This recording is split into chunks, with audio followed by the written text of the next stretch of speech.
안녕하세요. 오늘 저희가 함께 깊이 파고 들어볼 주제는 바로 데이터 속성입니다. 네, 데이터 모델링의 가장 기본이 되는 부분이죠. 맞습니다. 거대한 데이터 모델링이라는 건물의 뭐랄까 가장 기초적인 벽돌 하나하나를 살펴보는 시간이라고 할 수 있겠네요. 바로 이 속성이라는 녀석의 정체를 한번 제대로 파헤쳐 보겠습니다. 아주 중요한 시작점입니다. 보내주신 자료들을 쭉 보니까 속성이란 무엇인가? 이 단순한 질문에서부터 시작하더라고요. 네, 모든 건 기본에서 출발하니까요. 거기서부터 좋은 데이터 구조를 만드는 규칙들, 그리고 심지어 데이터에 숨겨진 논리라는 함수 종속성까지. 와, 정말 깊이 다루고 있었어요. 맞습니다. 오늘 그 내용들을 차근차근 짚어볼 겁니다. 데이터베이스를 처음 공부하시는 분이나 아니면 SQLD 같은 자격증 준비하시는 분들, 아, 그런 분들께는 정말 유용하겠네요. 네, 오늘 이 시간이 정말 큰 도움이 될 겁니다. 자, 그럼 데이터의 DNA를 해독하러 한번 들어가 볼까요? 좋습니다. 그럼 가장 기본적인 질문부터 시작해 볼게요. 속성. 네, 속성이요? 우리가 흔히 고객 데이터를 다룬다고 하면 그 안에 있는 고객명이라든지, 전화번호 같은 거요. 네, 맞아요. 그런 고객을 설명하는 정보 조각들을 말하는 거잖아요. 자료에서는 이걸 의미상 더 이상 분리되지 않는 최소의 데이터 단위라고 하던데 사실 이 말이 확 와닿지는 않아요. 그렇죠. 최소 단위라는 말이 좀 딱딱하게 들릴 수 있죠. 네, 좀 그래요. 아까 그 건물 비유가 좋았는데요. 그걸 다시 한번 가져와 보죠. 아, 건물 비유요? 그럼 속성은 그 설계도에 적힌 방 개수, 지붕 색깔, 창문 크기 같은 아주 구체적인 항목들이라고 할 수 있어요. 더 이상 쪼개면 의미가 없어지는 정보들이죠. 아, 설계도의 항목들. 와, 그렇게 말씀하시니 바로 이해가 되네요. 그렇죠. 그럼 아무 항목이나 막 설계도에 집어넣을 수는 없을 것 같은데요. 예를 들어서 일반 주택 설계도에 우주선 발사대 유무 이런 걸 넣지는 않잖아요. 바로 그겁니다. 좋은 속성이 되려면 몇 가지 좀 까다로운 조건을 통과해야 해요. 오, 조건이 있군요. 첫째는 방금 말씀하신 것처럼 실제 업무에 필요한 정보여야 한다는 겁니다. 그렇죠. 쇼핑몰 고객 데이터에 고객의 시력을 굳이 저장할 필요는 없으니까요. 그건 당연하겠네요. 그리고 둘째, 값이 딱 하나로 정해져야 합니다. 이걸 함수적 종속성이라고 하는데 말이 좀 어렵죠. 네, 조금요. 쉽게 말해서 설계도에 고객 번호가 딱 정해지면 그 사람의 이름은 딱 하나로 결정되잖아요. 그런 관계를 말하는 거죠. 아, 잠깐만요. 그럼 전화번호 같은 경우는요? 집 전화도 있고 휴대폰 번호도 있을 수 있잖아요. 하나의 항목에 값이 여러 개 들어갈 수도 있는 거 아닌가요? 와, 정말 중요한 포인트를 바로 짚어주셨어요. 그런가요? 그게 바로 세 번째 조건 원자성과 관련이 깊거든요. 원자성이요? 네, 애터믹 실이라고도 하는데 하나의 속성, 즉 설계도의 한 칸에는 딱 하나의 값만 들어가야 한다는 원칙이에요. 아, 한 칸에 하나. 네, 만약 전화번호를 여러 개 저장해야 한다면 휴대폰 번호, 집 전화번호 이렇게 속성을 아예 따로 만들어야 해요. 한 칸에 쉼표를 구분해서 두 개를 구겨 넣는 건 반칙이죠.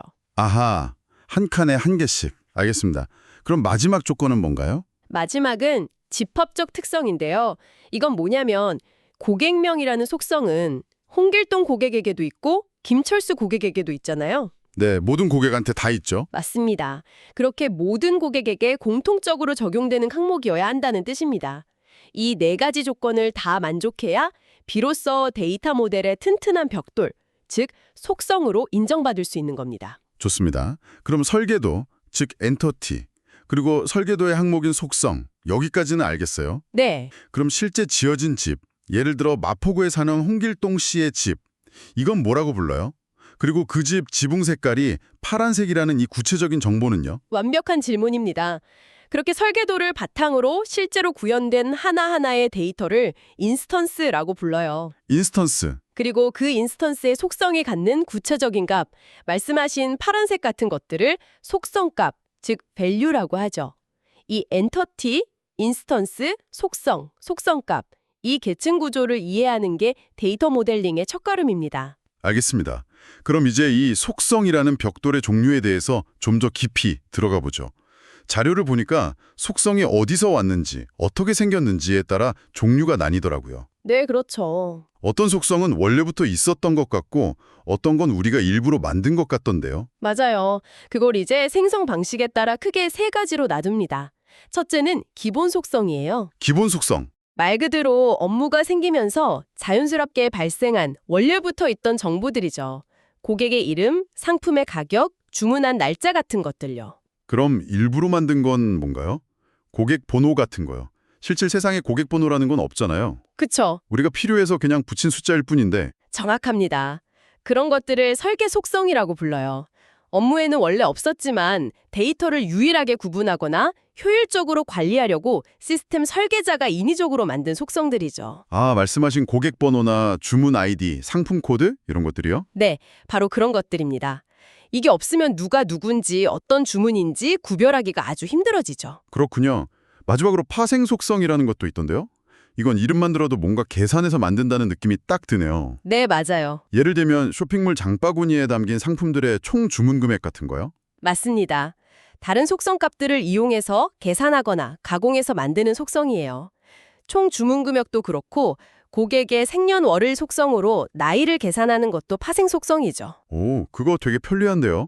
매번 나이를 계산할 필요 없이 그냥 저장된 값을 바로 가져다 쓰면 되니까 시스템이 훨씬 빨라지겠어요. 그렇죠. 조회 성능에는 아주 좋죠. 그런데 만약에 생일이 지나서 나이가 바뀌었는데 이 나이 속성 값을 업데이트하는 걸 깜빡하면 어떻게 되죠? 데이터가 틀려지는 거잖아요. 바로 그게 파생 속성의 양날의 검입니다. 양날의 검이요? 네. 조회의 성능은 극적으로 높여주지만 원본 데이터가 바뀔 때 함께 갱신해주지 않으면 데이터가 순식간에 엉망이 될 수 있어요. 이걸 데이터 정합성이 깨진다고 표현하죠. 아, 정합성 문제. 그래서 성능이 정말 중요한 경우가 아니면 아주 신중하게 사용해야 하는 속성입니다. 성능과 정확성 사이의 줄다리기네요. 흥미롭습니다. 맞습니다. 그럼 속성의 모양에 따른 분류도 있던데요? 아까 제가 주소 같은 건 시도, 시군구로 더 쪼갤 수 있지 않냐고 했던 질문이랑 관련이 있을 것 같아요. 네, 바로 그 지점입니다. 분해 가늠 여부에 따라 복합 속성과 단일 속성으로 나뉘어요. 복합과 단일. 나이나 성별처럼 더 이상 쪼갤 수 없는 건 단일 속성, 주소처럼 여러 개의 작은 속성으로 분해할 수 있는 건 복합 속성이죠. 만약 시스템에서 서울시 고객만 따로 뽑아서 이벤트를 해야 한다면 주소를 이렇게 잘게 쪼개서 관리하는 게 훨씬 유리하겠죠. 아, 그렇겠네요. 그리고 아까 전화번호처럼 값이 여러 개일 수 있는 경우도 있었잖아요. 네, 있었죠. 한 사람이 자격증을 여러 개 가질 수도 있고요. 이런 건 어떻게 처리하나요? 그게 바로 다중값 속성의 문제입니다. 관계형 데이터베이스에서는 이걸 아주 싫어해요. 싫어한다고요? 네, 아까 말한 한 칸의 한계 원칙을 어기거든요. 그래서 이런 경우에는 보통 별도의 테이블, 즉 엔티티를 새로 만듭니다. 아, 테이블을 새로 만들어요? 사원 테이블과 자격증 테이블을 만들고 둘을 연결하는 사원 자격증이라는 테이블을 중간에 두는 식으로요. 아, 그렇게 하면 한 명의 사원이 여러 개의 자격증을 가질 수 있는 관계를 아주 깔끔하게 표현할 수 있죠. 아하. 그래서 테이블을 여러 개로 쪼개는 거군요. 이제 마지막으로 속성이 테이블 안에서 어떤 역할을 맡는지에 따라 나눌 수 있다면서요. 이게 제일 중요할 것 같은데요? 맞아요. 데이터베이스를 실제로 다룰 때 가장 중요한 구분법입니다. 역할에 따라 크게 3명의 주인공이 등장해요. 3명의 주인공이요? 첫째, 기본 키, 프라이머리 키라고 하죠. 네, PK. 각 데이터주를 유일하게 식별하는 대표 선수입니다.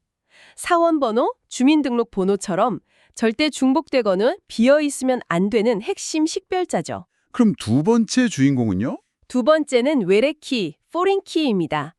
다른 테이블의 기본 키를 가져와서 두 테이블을 연결해주는 말 그대로 연결고리 역할을 해요. 아, 연결고리.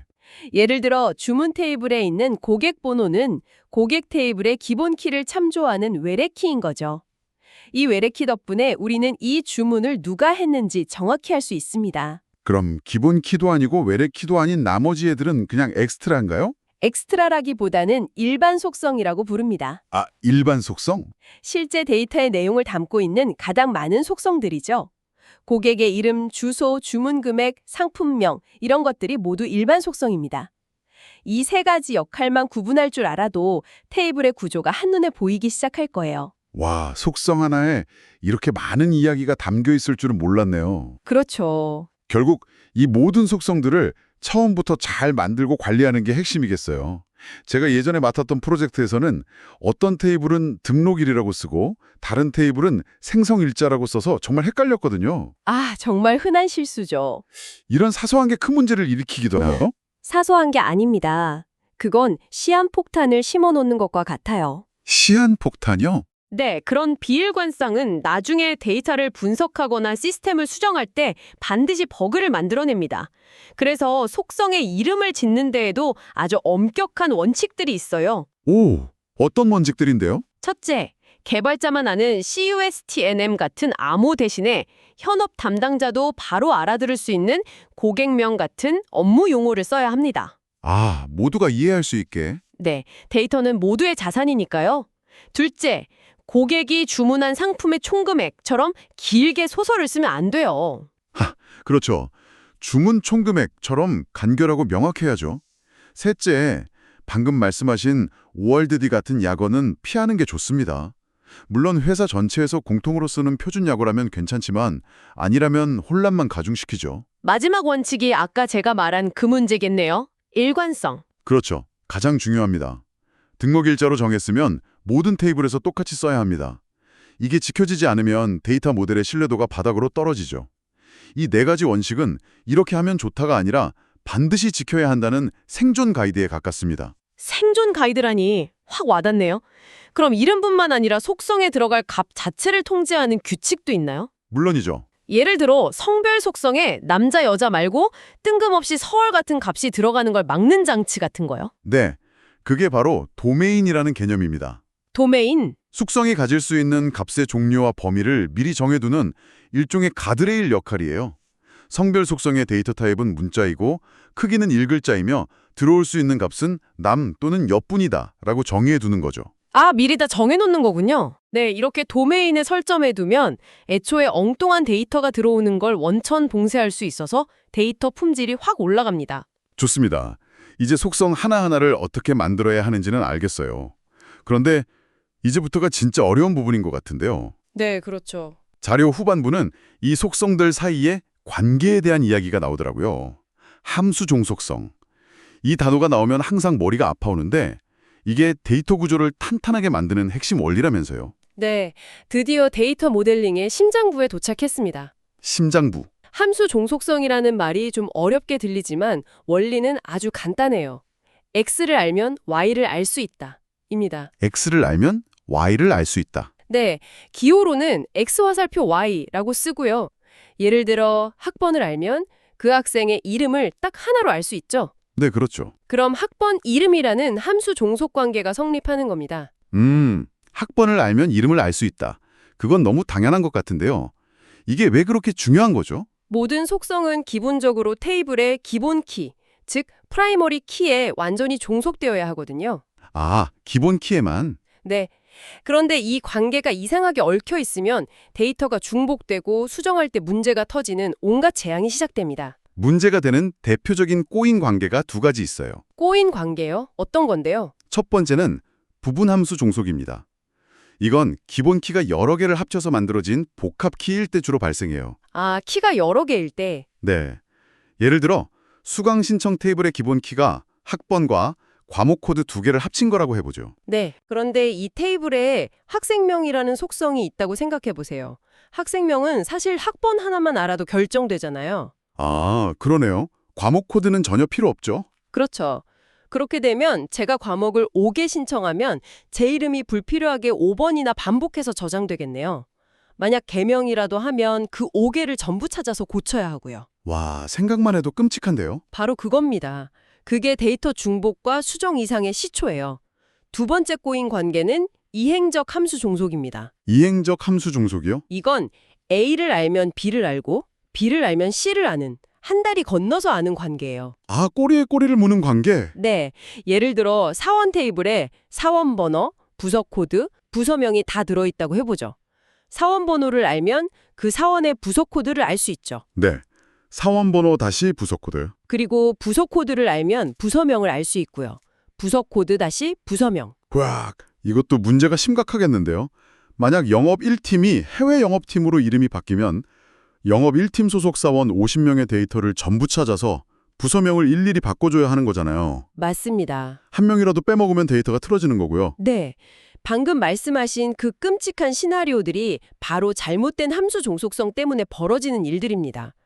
그래서 이런 비정상적인 종속 관계를 찾아내서 테이블을 논리적으로 잘게 쪼개는 과정이 필요한 거예요. 아하, 그럼 그 과정이 바로 말로만 듣던 정교화군요. 맞습니다. 노멀라이제이션이죠. 그냥 이론인 줄만 알았는데 방금 겪은 그 끔찍한 시나리오를 막기 위한 아주 실용적인 데이터 대청소 작업이었네요. 부분 함수 종속을 없애려고 테이블을 쪼개고 이행적 함수 종속을 없애려고 또 쪼개고. 네, 그 표현이 아주 정확합니다. 정교화는 함수 정속성이라는 논리를 바탕으로 데이터의 중복과 각종 오류를 원천적으로 제거해서 가장 안정적이고 이상적인 구조를 만들어가는 과정입니다. 부분 함수 종속 제거가 2차 정교화, 이행적 함수 종속 제거가 3차 정교화 이런 식으로요. 네, 맞습니다.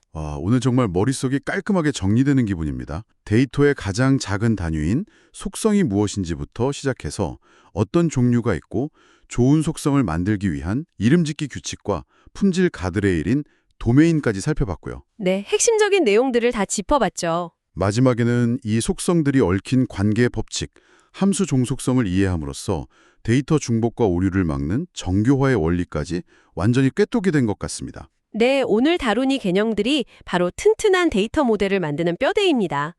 이 원칙들을 얼마나 잘 이해하고 현실화 적용하느냐에 따라 시스템의 품질이 결정된다고 해도 과언이 아니죠. 정말 그렇겠네요. 마지막으로 청취자분께 생각해 볼 만한 질문을 하나 던져드리고 싶네요. 네, 어떤 질문인가요? 오늘 저희가 이야기한 것처럼 이론적으로는 정교화를 통해 데이터를 최대한 중복 없이 깔끔하게 분리하는 것이 가장 이상적입니다.